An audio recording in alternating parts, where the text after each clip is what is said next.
Hello friends, आप सबका हमारे इस चैनल पर स्वागत है। मैं निशांत तिवारी एक बार फिर से आपके बीच उपस्थित हूं एक नए टॉपिक को लेकर। मैंने आपको बताया कि अपने पिछले वीडियो के कंटिन्यूएशन में हम लोग यूपीएससी 2022 की जो मेंस की परीक्षा अभी संपन्न हुई है 2-3 दिन पहले, उसके प्रश्न पत्र को मैं डिस्कस कर रहा हूं आपके बीच। तो आज का जो हमारा सेगमेंट है वो जीएस फर्स्ट पेपर का ज्योग्राफी वाला सेगमेंट है।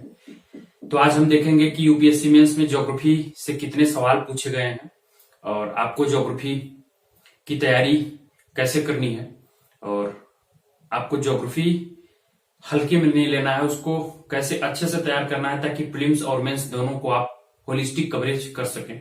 तो चलिए हम रुक करते हैं कि यूपीएससी ने किन किन प्रश्नों को मेंस में पूछा है ज्योग्राफी के और कितने वेटेज का ज्योग्राफी महत्व रखता है या कितना वेटेज रखता है इसमें। तो इसमें कुल 8 सवाल पूछे गए हैं और 8 सवालों में 4 प्रश्न हैं वो 10 अंक के हैं, 40 नंबर के हुए। 4 प्रश्न हैं जो 15 अंक के हैं, वो 60 अंक के हुए। कुल 100 अंक के प्रश्न यूपीएससी ने ज्योग्राफी में पूछे हैं। यानी इसका मतलब कि 250 में 100 अंक ज्योग्राफी वेटेज रखता है और प्रीलिम्स में भी इसके लगभग 10 क्वेश्चन आ ही जाते हैं। तो ज्योग्राफी को आपको अच्छे से तैयार करना है, ये एक मेन पिलर है आपके प्रीलिम्स मेंस का। तो सफलता में इसका बहुत अच्छा योगदान है। चलिए प्रश्न की ओर रुख करते हैं। सबसे पहला प्रश्न है, प्राकृतिक चट्टानों की विशेषताओं एवं प्रकारों का वर्णन करें। 150 शब्द 10 अंक। इसमें सिंपल सा प्रश्न पूछा है कि प्राकृतिक चट्टानें होती हैं, उनकी विशेषताएं कौन कौन सी है, उनके प्रकार क्या हैं, इसका वर्णन करना आपको। तो जब भी आप प्राकृतिक चट्टान पढ़ें तो प्रश्न पत्र जब आपको पता होगा कि इस प्रश्न पत्र में मेंस में ऐसी सवालों की संभावनाएं बन रही है, ऐसे सवाल पूछे जा रहे हैं, तो आपको ध्यान देके पढ़ना है कि इस तरह से अगर अन्य विषयों पर सवाल बने तो हम उसको अच्छे से सोल्व कर पाए। तो वो सिंपल सा प्रश्न था। दूसरा प्रश्न है, भारतीय मौसम विज्ञान विभाग द्वारा चक्रवात प्रवण क्षेत्रों के लिए मौसम संबंधी चेतावनियों के लिए निर्धारित रंग संकेत की चर्चा की। ये प्रश्न जो है, जो भारतीय मौसम विज्ञान विभाग है उसके द्वारा जब कोई चक्रवात आता है तो वहां मौसम संबंधी चेतावनी दी जाती है और उसमें रंग संकेत का उपयोग किया जाता है। दरअसल ये डिजास्टर मैनेजमेंट से भी रिलेटेड सवाल है। तो जो रंग संकेत होते हैं, लाल, पीला, हरा, नारंगी, तो इस रंग संकेत के माध्यम से आपको बताया जाता है कि कहाँ कैसी स्थिति है। अगर सबसे डेंजर स्थिति हो जाती है तो उसको लाल करते हैं, सब नॉर्मल स्थिति होती है तो उसको हरा, और जब चक्रवात टकराने वाला होता है तो उसको नारंगी कहा जाता है। तो इस रंगों का प्रयोग करके कैसे चक्रवात प्रवण क्षेत्रों में मौसम संबंधी चेतावनियां दी जाती हैं, उसके लिए बहुत सिंपल सा प्रश्न है। लेकिन हाँ, अगर आप नहीं भी पढ़े हैं इसको तो आप दिमाग लगाएंगे कि रेड लाइट में जो लाल, हरा, पीली बत्तियां होती हैं वो क्या संकेत देती हैं। तो कॉमन सेंस से आप 3 तो सॉल्व कर ही लेंगे कि लाल, हरा और पीला। तो इस तरीके से ये डिजास्टर मैनेजमेंट और ज्योग्राफी को कोरिलेट करके सवाल पूछा था संघ का।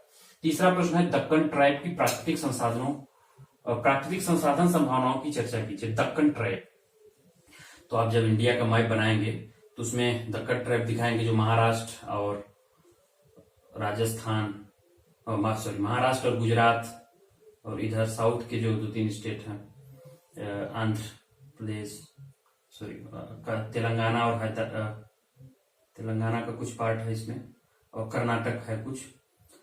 तो इधर जो दक्कन ट्राइब है उसमें जो प्राकृतिक संसाधन हैं उसकी संभावनाएं क्या हैं और संसाधन जो वहां है उस संसाधन की संभावनाएं क्या हैं, उसके बारे में बहुत सिंपल सा प्रश्न पूछा है इसमें।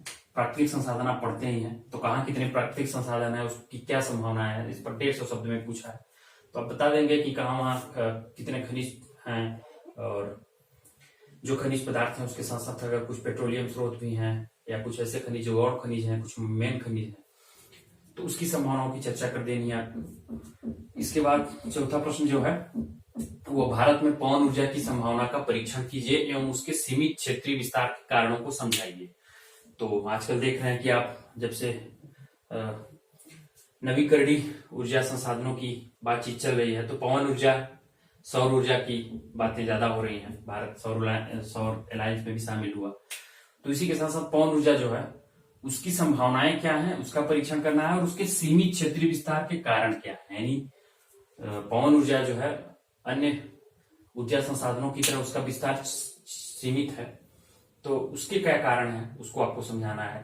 क्योंकि इसके लिए ज्योग्राफिकल एरिया भी ठीक ठाक होना चाहिए, समतल होना चाहिए, और पवन का वहां प्रवाह नियमित हो। और एक तो इसका ये होता है कि ये थोड़ा महंगा पड़ता है, तो पर कास्ट जो बिजली बनती है वो थोड़ी महंगी होती है। तो इन सारी संभावनाओं को बताना है, इसके साथ वही सीमित क्षेत्रीय विस्तार बता देना है कि क्यों ये हर जगह सफल नहीं हो पा रहा है। 150 शब्द में अगर पवन ऊर्जा आप पढ़ेंगे तो कहीं ना कहीं आपको पढ़ने को मिल ही जाएगा। ये चौथा प्रश्न हुआ। इसके बाद नेक्स्ट प्रश्न है, समुद्री धाराओं को प्रभावित करने वाली शक्तियां कौन सी हैं।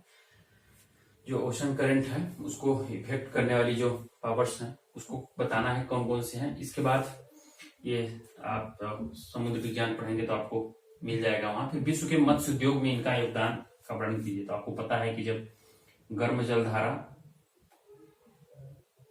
और ठंडी जलधारा मिलती है जहां, तो वहां मत्स्य उत्पादन क्षेत्र काफी अच्छा विकसित होता है। तो आपको बता देना है कि जो 2 पार्ट में इसको डील करना है, 250 शब्द में है, तो शब्द की संभावना आपके पास है कि समुद्री धाराएं जो हैं उनको प्रभावित करने वाली शक्तियां कौन सी हैं। इसको आपको 50% वेटेज देना है। इसके बाद बता देना है कि विश्व के जो मत्स्य उद्योग है तो इनके योगदान का वर्णन करना है कि समुद्री धाराओं का क्या योगदान है इनके फलने फूलने में मत्स्य उद्योग के, ये बता देना है 250 शब्द में। फिर प्रश्न पूछ रहा है, रबर उत्पादक देशों के वितरण का वर्णन कीजिए। रबर उत्पादक देशों के वितरण का वर्णन एवं उनके द्वारा सामना किए जाने वाले पर्यावरणीय मुद्दों को इंगित कीजिए। 250 शब्द में है। यानी रबर उत्पादक देश जो है वो कहाँ है, भूमध्य एरिया जो है, मेडिटेरियन लाइन, तो उसके आसपास के जो सब एरियाज हैं उनको आपको बता देना है। और पर्यावरणीय मुद्दे आप जानते ही हैं कि रबड़ की जब खेती होती है तो कौन कौन से पर्यावरणीय मुद्दे होते हैं। किसी भी चीज को आप जब देखेंगे तो लगभग कुछ पर्यावरणीय मुद्दे सेम होते हैं। जल प्रदूषण होता है और भी जो पर्यावरणीय इशू होते हैं, नुकसान होते हैं, उसको आपको इंगित कर देना है 2 पार्ट में। तो 250 शब्द का ये भी प्रश्न पत्र रहा।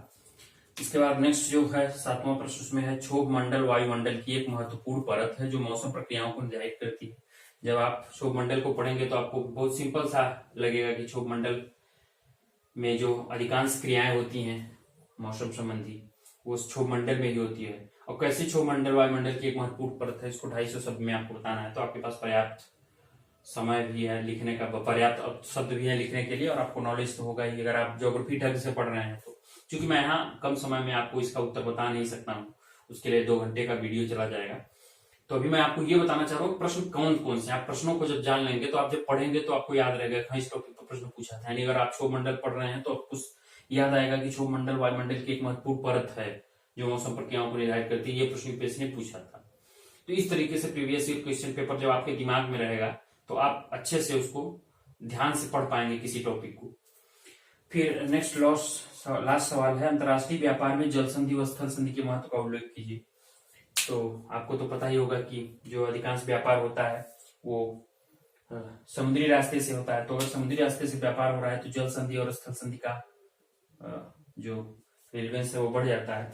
तो जो अंतरराष्ट्रीय व्यापार में इसका महत्व है, कौन कौन से बड़े जल और स्थल संधि है, जो 2 जल स्रोतों को जोड़ता है और जो 2 स्थल बड़े भूभागों को जोड़ता है, जल संधि स्थल संधि, तो उसका उल्लेख करना है आपको 250 शब्द में। इसको भी आप जब पढ़ेंगे तो आपको ये मिल ही जाएगा।